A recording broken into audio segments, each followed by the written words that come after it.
চলতি মৌসুমটা রীতিমতো দুঃস্বপ্ন হয়ে এসেছে ম্যানচেস্টার ইউনাইটেডের জন্য।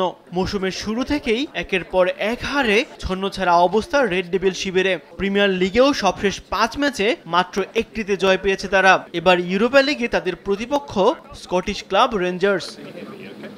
সম্প্রতি এফএ কাপে আর্সেনালকে হারিয়ে ফর্মে ফেরার ইঙ্গিত দিলেও তা ধরে রাখতে পারেনি ম্যান ইউ। নতুন বছরেও হারতে হারতে দেয়ালে পিঠ ঠেকেছে রুবেন আমোরিমের শীর্ষদের। তাই সবকিছুকে পেছনে ফেলে ঘরের মাঠের সুবিধা কাজে লাগিয়ে রেঞ্জার্সকে হারিয়ে ঘুরে দাঁড়াতে চায় ওল্ড ট্রাফোর্ডের ক্লাবটি। এদিকে রাত 12:15টায় ডাচ ক্লাব অলকমারের মুখোমুখি হবে ইতালিয়ান ক্লাব রোমা। চলতি মৌসুমে সময়টা ভালো খারাপ মিলিয়ে যাচ্ছে রোমার। সবশেষ 5 ম্যাচের 3টিতে জয় পেয়েছে তারা। এলোমেলো রক্ষণভাগ দুশ্চিন্তার কারণ হয়ে দাঁড়িয়েছে রোমার জন্য। তবুও টেবিলের তলানিতে থাকা অলকমারের বিপক্ষে জয় ছাড়া অন্য কিছু ভাবছে না লা মাজিকা শিবির। একই সময়ে রেইন-নেকার এরেনায় ইংলিশ ক্লাব টটেনহ্যামকে আতিথ্য দেবে জার্মান ক্লাব হফেনহেইম।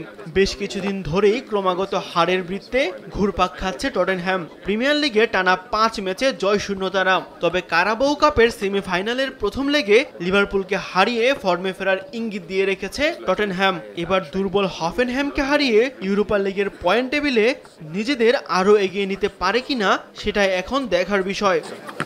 তাসবিহ শরণ, স্পোর্টস ডেস্ক, দেশ টিভি।